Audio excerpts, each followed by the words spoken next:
Yesu ashimwe cyane bavandimwe bashuti banjye, ndabashuje mu izina ry'Umwami wacu Yesu Kristo. Turacyaganira ku ijambo ry'Imana kandi turadukomeza tujya turiganiraho uko Imana izajya dushoboza. Nzajya mbasabira n'umugisha abantu bakeneye umugisha mwese, mujye muza kuri uru rubuga, mujye mukurikirana kuri TikTok yacu, turaducishaho buri kintu cyose cyaguhesha umugisha. Shalom shalom. Mwami Yesu ndagushimye kuri umwami w'amahoro, icyubahiro ni cyawe. Ndakwinjiza ngo ubane natwe kandi umugisha bose bari bukurikirane mu izina rya Yesu, amen. Reka dukomeze dusome ijambo ry'Imana twasomaga kuva ejo rivuga ku byanditswe byera. Timoteyo wa kabiri ibice 16 n'umurongo wa 17 haravuga ngo ibyanditswe byose byahumetswe n'Imana kandi bigira umumaro wo kwigisha umuntu, cyo ni cya mbere. Icya kabiri, kumwemeza ibyaha bye. Icya gatatu, kumutunganya. Icya kane, no kumuhanira gukiranuka. Impamvu karindwi, kugira ngo umuntu w'Imana abe ashyitse, afite ibimukwiriye byose, ngo nuko akora imirimo myiza yose, amen. Ijambo ry'Imana ejo twaganiyeho tubabwira ko ibyanditswe byera byose Pawulo yavuze ngo byahumetswe n'Imana, ariko Imana ihumekera mu bantu bayo kugira ngo babyandike, natwe tuzagira ubuntu bwo guhumekerwaho. Iyo rero umuntu arimo asoma ibyanditswe byera aba arimo ahumekerwa n'Imana. Iyo umuntu arimo kumva ijambo ry'Imana aba arimo ahumekerwa n'Imana. Mu byanditswe byera niho Imana icisha ubujyanama bwayo, ni naho Imana icisha amategeko yayo, ni naho Imana icisha ubushake bwayo, ni naho Imana icisha ubuzima bwo mu mwuka, ni naho Imana icisha ikidushakaho. Rero umurongo wa 16 tubwiye ngo ibyanditswe byera byose byahumetswe n'Imana kugira ngo bikore iyi mirimo itatu. Umurimo wa mbere, bitwigisha. Nuvuga ngo Bible cyangwa ibyanditswe byera ni umwarimu mwiza w'ubu buzima. Ibyanditswe byera uramutse ubisomye neza ukabikurikirana neza, bishobora kukwigisha. Niyo waba uri umuswa utarize, niyo waba warize ufite izindi diplome, ibyanditswe byera bishobora kukwigisha ubwenge bw'ubu buzima n'ubwenge bwo mu mwuka bw'ububana. Bible yavuze ngo ni ukugira ngo bitwigishe. Ibyanditswe byera n'umwarimu, ni birigisha. Yesu ashimwe cyane. Icya kabiri, ngo bidutunganye.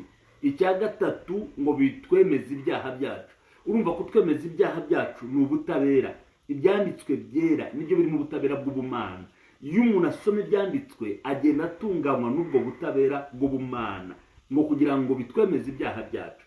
Mu mategeko, iyo umuntu aburanye yemera icyaha, igihano kiroroha, agira n'ishingiro ryo gusaba imbabazi. Rero niyo dusoma ibyanditswe byera biratwigisha tukisobanukirwa, tukamenya intege nke zacu, tukamenya ibyaha byacu. Iyo tumaze kwimenyaho icyaha, bidufasha kubona ubutabera, bidufasha kwicisha bugufi, tukihana bya byaha, kuko mu byanditswe byera twaramenye ko harimo udutsindishiriza. Ikindi cya gatatu, ngo bikaduhanira gukiranuka.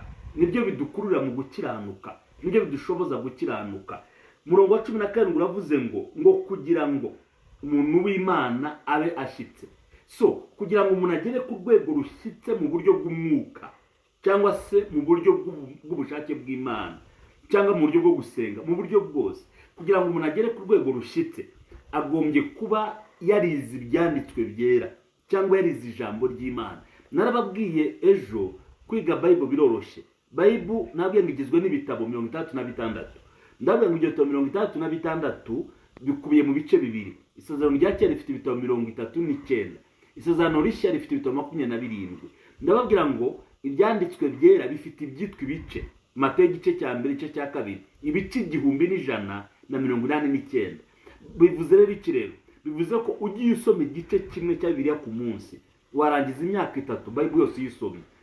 Rero biroroshye gusoma Bible, rero biroroshye kwiga Bibiliya. Igihe cyose usenga, umwuka w'Imana kuri biragufasha.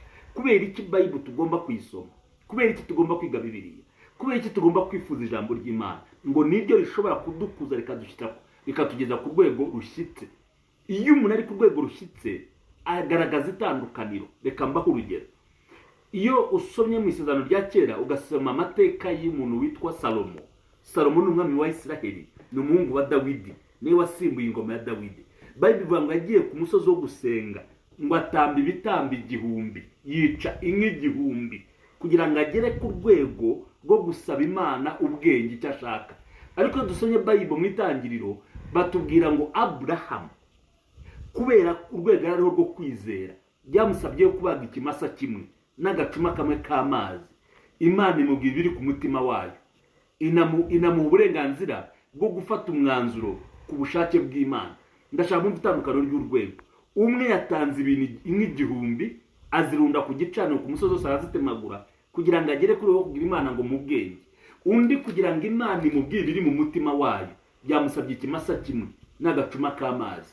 So biroroshye rero ko iyo twubatse urwego rushyitse biratworohera cyane mu buryo bw'ubumwe n'Imana, gusabana n'Imana, gusenga Imana, kwizera Imana, ibyiringiro byacu. Iyo turi ku rwego rushyitse ibintu byose biratworohera. Iyo turi ku rwego rushyitse ibintu byose bitugendekera neza. Urwego rushyitse turugezwaho n'ikirere, ni ibyanditswe byera. Ndakwinginze mwene data, ongera gusoma ibyanditswe, ongera gukunda ijambo ry'Imana. Ubuzima bwawe, imibereho yawe, imitekerereze yawe, imyumvire yawe, imigisha yawe, imirebere urebamo ibintu yawe, imyizerere yawe, ibyiringiro byawe, imisengere yawe, numara kwiga ijambo ry'Imana ntabwo bizasigara uko byari bimeze, kuko byose birakura bikagera ku kigero gishyitse kandi bikaguka mu izina rya Yesu.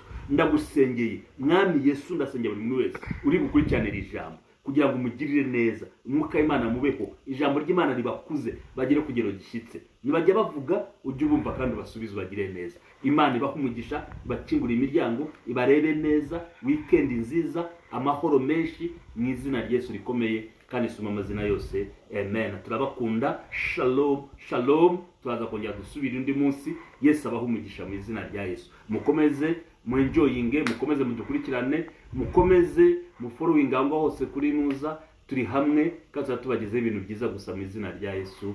Amen.